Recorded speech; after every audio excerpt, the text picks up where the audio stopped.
प्रश्नावली 4.3 करेंगे छठी क्लास की। इसमें यह आकृति दे रखी है। इस आकृति में जो फर्स्ट पॉइंट है वो क्या पूछ रखा है 4.3 में। सबसे पहले आकृति के अंदर कोणों के नाम बताइए, कोणों के नाम बताने। तो इसमें कोण कितने हैं? ए बी सी डी, 4 कोण हैं। कौन कौन से कोण है उनके नाम बताने हैं। जैसे पहला कोण ले लेते हैं ए से। ए से तो क्या हो गया? B A D. जो कोण है उसको बीच में लेना हमने, बी ए डी। जैसे ये कोण है, ए का जिक्र करना तो हमें क्या लेना है? B A D. तो इसमें क्या होगा? B A D. ठीक है, तो इसका या फिर इसको या लिख के ए कोण भी कह सकते हो, एक के बाद है। ठीक है, उसके बाद दूसरा पार्ट है। दूसरे में बी को लेना हमने, तो इसको बीच में लेंगे, ए बी सी, ए बी सी। या फिर बीच में कौन है? बी है, इसलिए बी कोण हो गया। अब हमने सी कोण को, तीसरे कोण को लिखना सी को, तो सी को बीच में ले लो। सी को बीच में लेंगे तो क्या हो गया? B C D, B C D. या फिर इसका नाम क्या हो गया? सी कोण। चौथे कोण का नाम ले, जैसे डी का लेना हमने, डी को बीच में लिखेंगे, जैसे ए डी सी भी कह सकते हो, सी डी ए बी। एक बात है, सी डी ए। या फिर इसका नाम आ गया डी। तो ये इसके ए बी सी डी 4 कोण थे। चारों कोणों को हम ऐसे लिखेंगे। ए को लिखेंगे तो उसको बीच में लेंगे, जैसे बी ए डी। बी को लिखेंगे तो बी को बीच में लेंगे, जैसे ए बी सी। सी कोण को लिखेंगे तो इसको बीच में लेंगे, जैसे बी सी डी। और डी को लिखेंगे तो इसको बीच में लेंगे, जैसे ए डी सी भी ले सकते हैं और सी डी ए भी। तो उसके बाद नेक्स्ट है हमारा दूसरा सवाल। दूसरे सवाल में दूसरा है, आकृति दे रखी है।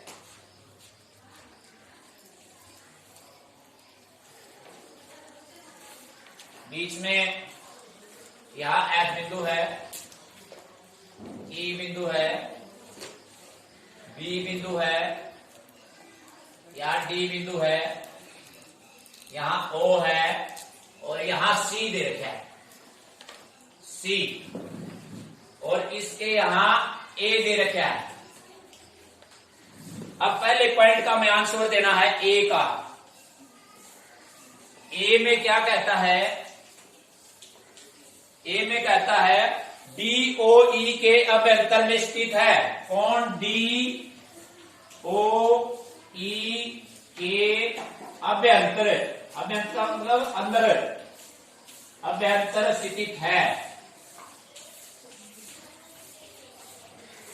अब हमें बताना है डी ओ ई, देखो कहां पर है? डी ओ ई, इसका बीच में कौन है भाई? अभ्यंतर का मतलब अंदर। अंदर कौन कौन है? अंदर बिंदु बताना है। कौन है बिंदु? बिंदु तो ए है, तो इसका उत्तर क्या हो गया? ए आंसर है।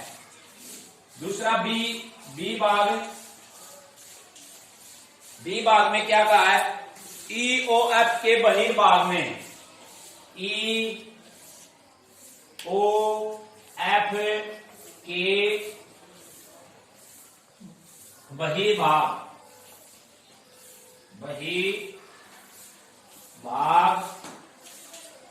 में स्थित है। बिल्कुल आसान है। ई ओ एफ देखो कहा है, ई ओ एफ। ई ओ एफ तो इतना हो गया, नीचे वाला हिस्सा दबा लो, जैसे ऊपर वाला हो गया ई ओ एफ, यानी ये हो गया ना एंगल। इससे बाहर कौन हो गया? सी। तो इसमें लिखेंगे सी। इसके बाहर कौन है? सी है। ठीक है, उसके बाद अगला है सी। सी में क्या कहा है? ई ओ एफ पर स्थित है, बिंदु है। ई ओ एफ पर स्थित है। ई ओ एफ देख लो कहां पर है। इस पर कौन कौन से बिंदु हैं? ई ओ बिंदु है, ई भी इसको ऊपरे है भाई, बी भी इसको ऊपरे है, ओ भी इसको ऊपरे है और एफ भी इसको ऊपरे है। ठीक है, तो इस पर इनके बिंदु सारे के नाम लिख दो। ई भी इसी पर है, बी भी इसी पर है, ओ भी और एफ भी, 4 बिंदु आगे। यानी इसको इन 2 लाइनों पर देखने में कितने बिंदु हैं, ई बी ओ एफ, तो ये 4 बिंदु हैं। उसके बाद तीसरा सवाल है हमारा, तीसरे सवाल में क्या कहा है, 2 कोणों की रफ आकृति बनाओ जिसमें उनमें एक बिंदु पे निष्ठ हो। रफ बनानी हमने, 2 कोण होने चाहिए, 2 कोणों की रफ बनानी है जिसमें एक बिंदु पे निष्ठ हो। ऐसे एक कोण की तो ये होगी, एक कोण की होगी, नीचे लगा देंगे तो दूसरा कोण ये हो गया। इनके नाम लिख दो, A B C, A B C D, A B C D लिख देंगे। इसमें कौन कौन कौन से होंगे, ए बी सी डी, ये तो इसमें एक तो ये कौन हो गया, इसमें इसका नाम क्या देंगे, A B D, A B D. और दूसरा कौन क्या हो गया, A B D C B D, C B D, A B D और सी बी डी। इसमें एक बिंदु पे निष्ठ कौन सा हो गया, बी, बी दोनों में है, ए बी डी में भी है, सी बी डी में भी है। इसमें बी बिंदु क्या है, उभयनिष्ठ है, बी बिंदु उभयनिष्ठ। तो इसमें ऐसी आकृति बनानी थी जिसमें एक बिंदु पे निष्ठ हो, तो इसमें बी दोनों में आ गया, बी इसमें भी आ गया, बी इसमें भी। उसके बाद अगला जिसमें 2 बिंदु पे निष्ठ हो, 2 बिंदु पे निष्ठ हो, आकृति ऐसे ही बनेगी। आकृति दूसरी ले लो,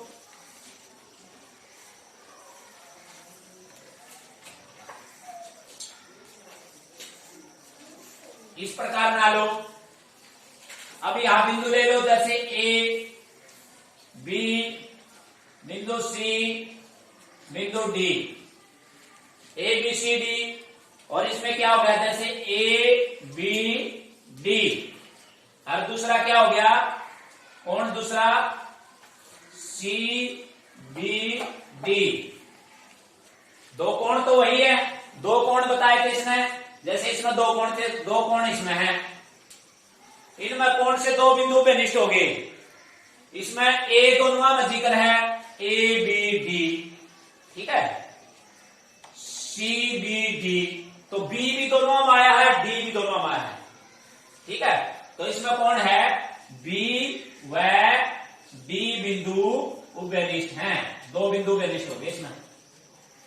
यानी बी का भी दोनों में जिक्र है और डी का भी दोनों में जिक्र है। तो इसमें बी भी है, A B D, C B D, यानी बी और डी बिंदु है वो दोनों में है। उभयनिष्ठ क्या होता है, दोनों में जो, ठीक है। उसके बाद तीसरी आकृति, तो ये हमारी बी थी, तीसरी आकृति बनाएंगे। तीसरी आकृति बाद हमारा तीसरे सवाल का सी पार्ट है। तीसरे सवाल का सी पार्ट में उनमें 3 बिंदुओं पे निष्ठ हुआ आकृति बनाओ रफ। 3 बिंदु ले लो लाइन पर, जैसे यहां बिंदु ए है, यहां बिंदु हमारा बी है, यहां बिंदु सी है। तो 3 बिंदु कैसे हुए निष्ठ होंगे, यहां से ले जैसे ए बी सी, तो इसमें ए बी सी हो जाएगा हमारा, ए बी सी। अगर हम उधर से लेते हैं सी बी ए, सी बी ए, इसमें ए बी सी तीनों है, इसमें भी सी बी ए तीनों है।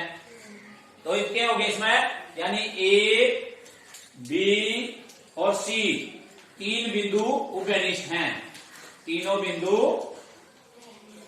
उभयनिष्ठ हैं, तीनों बिंदु उभयनिष्ठ हैं। तो ऐसी आकृति बनानी थी जिसमें हमारे तीनों बिंदु उभयनिष्ठ हों। तो ए बी सी बी ए, वही ए बी सी बी ए, यानी ए बी सी तीनों दोनों में शामिल है। उसके बाद डी आकृति, डी में बनाना हमने, इसके अंदर क्या कहा इसने, डी में कहा है उनमें एक किरण उपनिष्ठ हो, जिसमें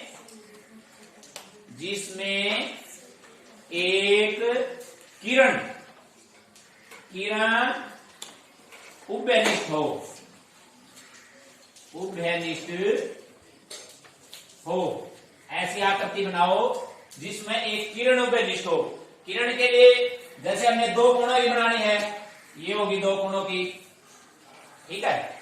यहां देख लो P बिंदु है, यहां पर Q है, यहां पर R है, यहां पर S है, तो इसमें कौन सी किरण है वो उभयनिष्ठ है, ये देखनी हमने, जिसमें एक किरण उभयनिष्ठ हो। तो इसमें किरण जैसे P Q S, R Q S दोनों में आएगा, यानी एक लाइन है वो दोनों में लेनी हमने। तो कौन कौन सी होगी, P Q S, यानी P Q S आ गया इसमें। दूसरा क्या ले हम, R Q S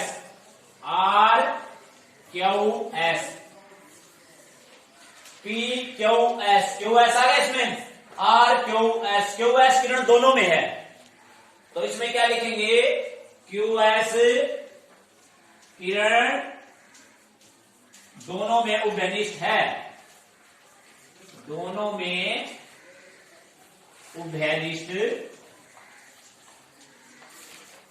है।